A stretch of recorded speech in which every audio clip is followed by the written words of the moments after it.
Shalom, Bapak Ibu, Saudara yang terkasih dalam Tuhan.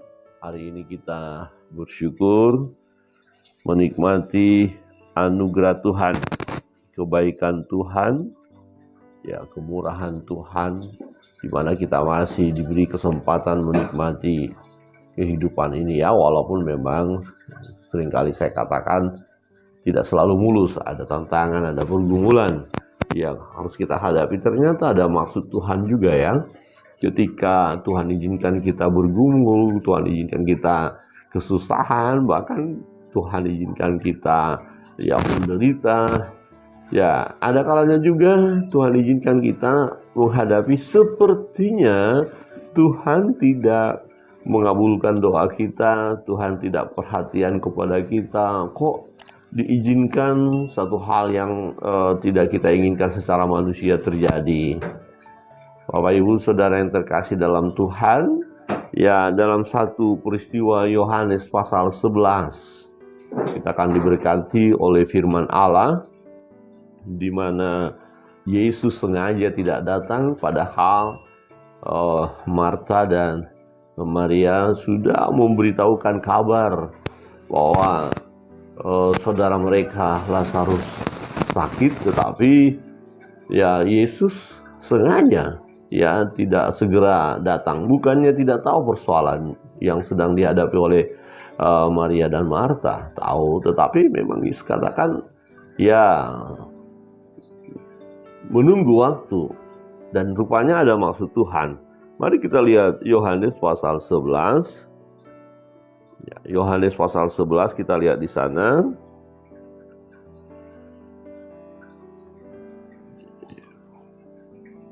Ayat 4. Ayat 4 kita baca bersama-sama. 1, 2, 3.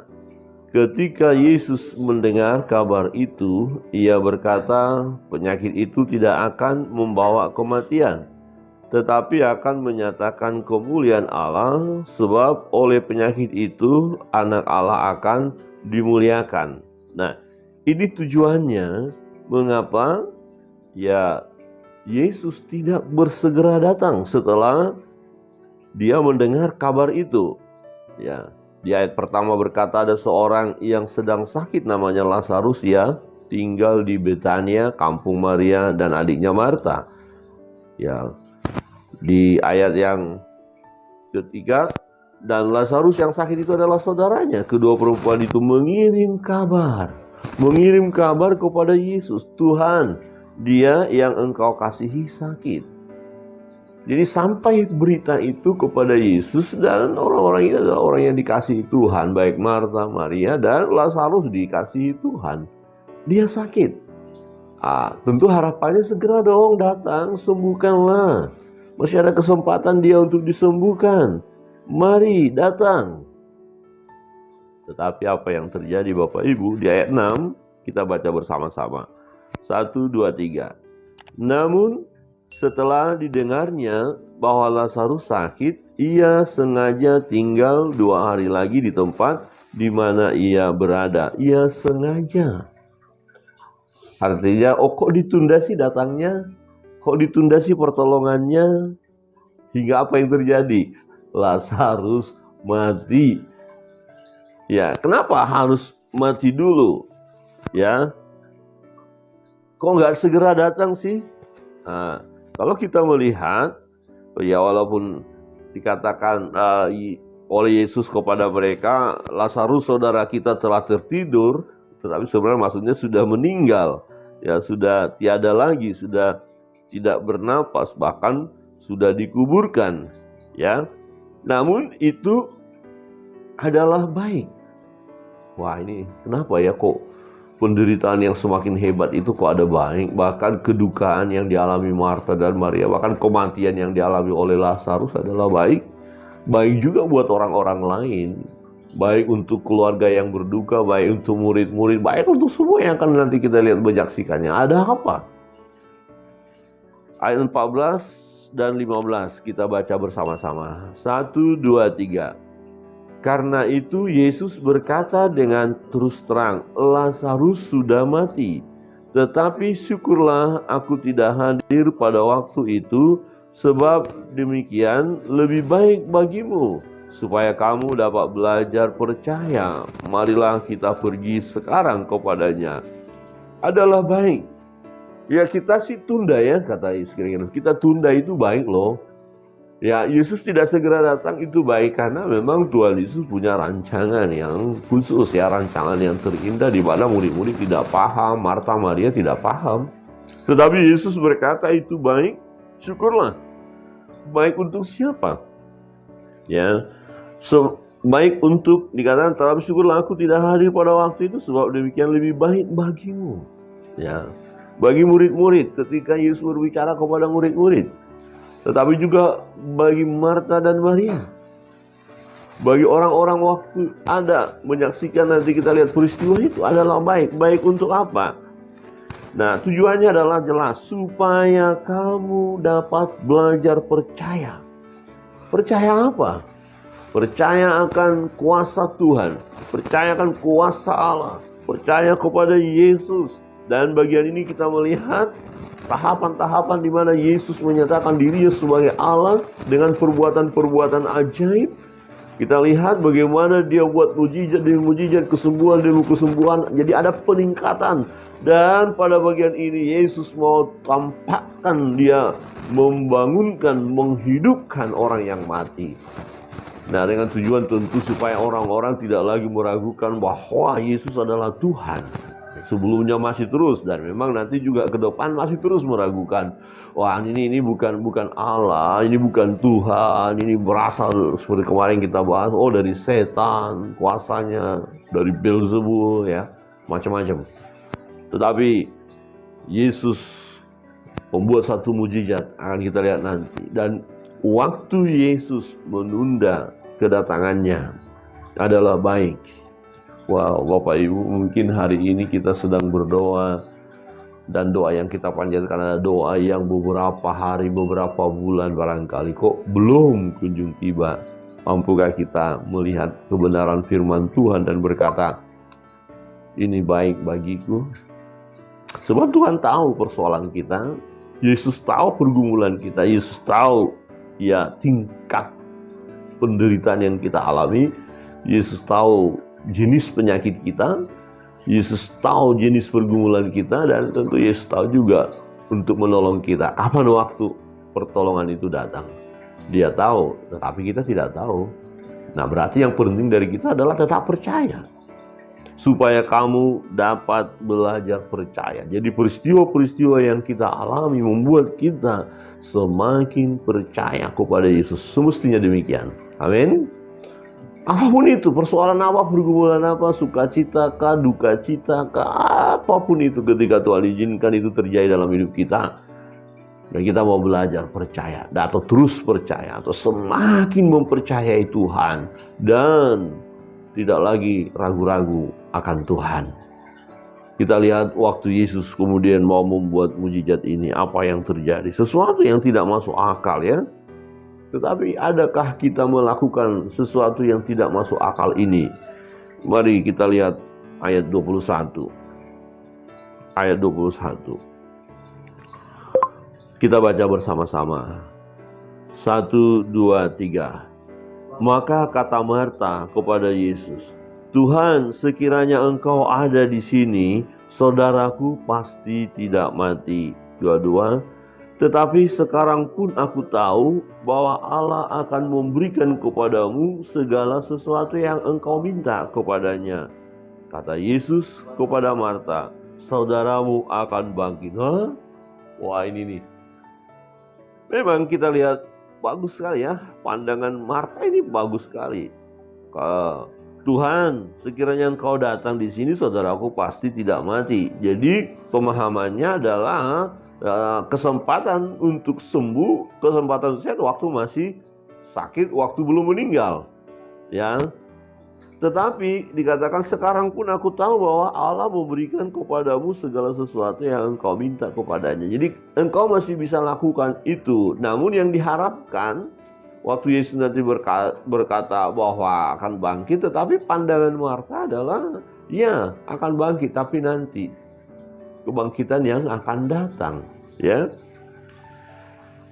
Ayat 24. Kata Marta kepadanya, aku tahu bahwa ia akan bangkit pada waktu orang-orang bangkit pada akhir zaman. Saudara yang terkasih dalam Tuhan, padahal Yesus mau melakukan sesuatu bukan nanti kebangkitan yang akan dibuat, yang dilakukannya, tetapi kebangkitan saat sekarang yang memang Lazarus sakit, meninggal, dan ini harus dihidupkan kembali. Nah, supaya yang lain orang-orang pada waktu itu percaya. Nah, supaya kamu dapat percaya. Itu kan kata Tuhan. Ayat 25 bersama-sama. 1, 2, 3. Jawab Yesus, akulah kebangkitan dan hidup. Barang siapa percaya kepadaku, ia akan hidup walaupun ia sudah mati. 26. Dan setiap orang yang hidup dan yang percaya kepadaku tidak akan mati selama-lamanya. Percayakah engkau akan hal ini? Wah, ini suatu pertanyaan penting diberikan. Ya, betul. Yesuslah kebangkitan dan hidup itu. Percayakah? Wah, ini ditantangkan iman mereka. Percayakah? Ayat 27 jawab Marta, ya Tuhan, aku percaya bahwa engkau Mesias anak Allah, dia yang akan datang ke dalam dunia. Kami percaya, aku percaya. Nah, tetapi persoalannya kan saudara saya sudah meninggal. Jadi kebangkitan yang Yesus katakan aku percaya, tetapi itu adalah kebangkitan yang akan datang. Ya, Maria juga begitu. Mereka punya pandangan bahwa ya nanti akan datang. Di ayat 32. Setibanya Maria di tempat Yesus berada dan melihat dia, tersungkurlah ia di depan kakinya dan berkata kepadanya, Tuhan, sekiranya engkau ada di sini, saudaraku pasti tidak mati. Sama kan? Ya, Marta tadi sudah berkata begitu, Maria juga. Ya. Ketika Yesus melihat Maria menangis dan juga orang-orang Yahudi yang datang bersama-sama dia, maka masgulah hatinya. Ia sangat terharu dan berkata, di manakah dia kamu baringkan? Jawab mereka, Tuhan, marilah dan lihatlah.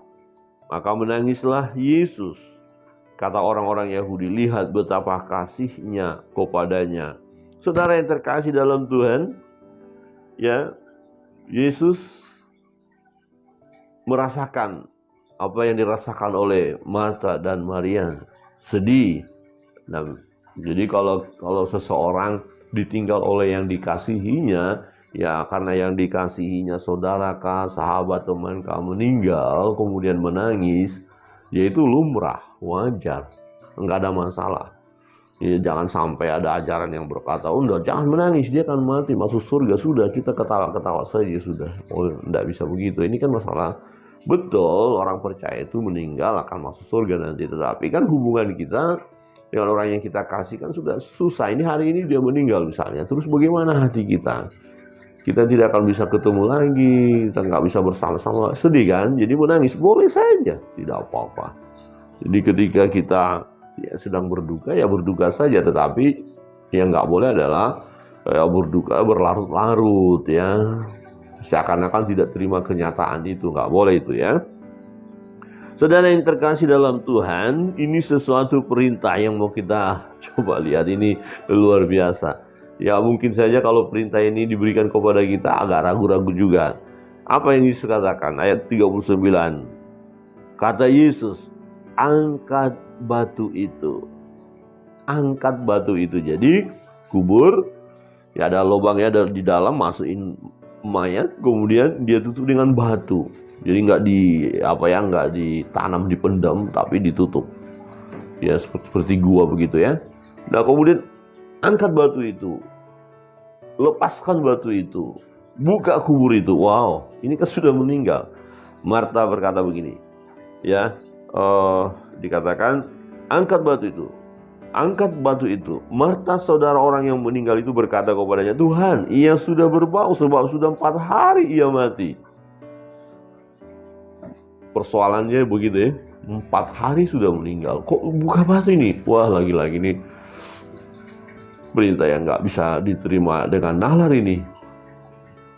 Jawab Yesus, bukankah sudah kukatakan kepadamu, jika engkau percaya engkau akan melihat kemuliaan Allah?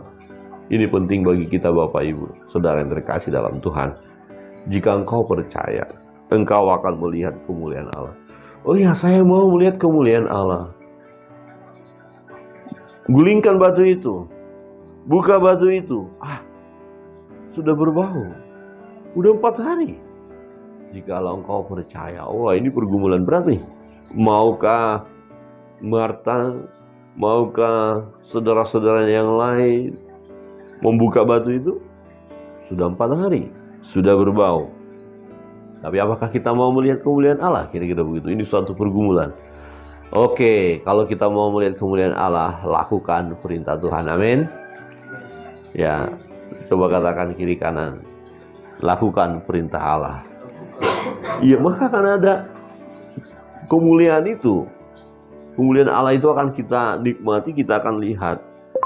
Nah, memang betul mereka mengangkat ya, ayat 41 kita baca bersama saya. Ayat 41. 1, 2, 3.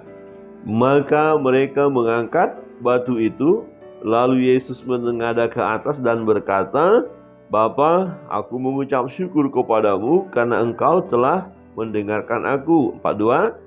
Aku tahu bahwa engkau selalu mendengarkan aku, tetapi oleh karena orang banyak yang berdiri di sini mengelilingi aku mengatakannya supaya mereka percaya bahwa engkaulah yang telah mengutus aku. 43. Dan sesudah berkata demikian, berserulah ia dengan suara keras, Lazarus, marilah keluar. 44. Orang yang telah mati itu datang keluar, kaki dan tangannya masih terikat dengan kain kapan, dan mukanya tertutup dengan kain peluh. Kata Yesus kepada mereka, bukalah kain-kain itu dan biarkan ia pergi. Apa artinya ketika batu itu dibuka, kemudian Yesus berkata, Lazarus, keluarlah, dan memang masih terikat semua. Masih seperti waktu dimasukkan, ya, tidak ada yang buka. Artinya ini tidak ada rekayasa. Nah, jadi nggak bisa berkata, itu rekayasa, itu permainan. Mungkin ada tadi orang di dalam, terus dibuka dulu baru jalan. Nah, itu tertutup semua. Ya, dan memang benar-benar Lazarus bangkit. Dia dengar suara Yesus. Waktu Yesus berkata, Lazarus bangkit, keluarlah. Dan betul Lazarus keluar. Lazarus, marilah keluar. Nah, Lazarus pun keluar. Orang yang tadi sudah mati 4 hari keluar. Karena dia hidup kembali, bangkit. Dan orang lain melihat. Bukan hanya 1-2 orang, banyak orang. Maka dikatakan supaya mereka percaya. Orang banyak ini yang mengelilingi aku ini. Nah, ini penting dengan adanya mujizat. Orang di sekeliling kita, orang banyak akan melihat kemuliaan Tuhan, kuasa Tuhan, dan percaya kepada Tuhan. Nah, orang yang percaya kepada Tuhan akan melihat, menikmati, merasakan kuasa Tuhan, kemuliaan Tuhan. Dan bagi orang yang percaya, mujizat terjadi. Angkat batu itu, buka kubur itu. Wah, Tuhan, sudah 4 hari sudah berbau. Jika engkau percaya. Bukankah aku sudah berkata jika engkau percaya? Kemudian mereka mengangkat batu.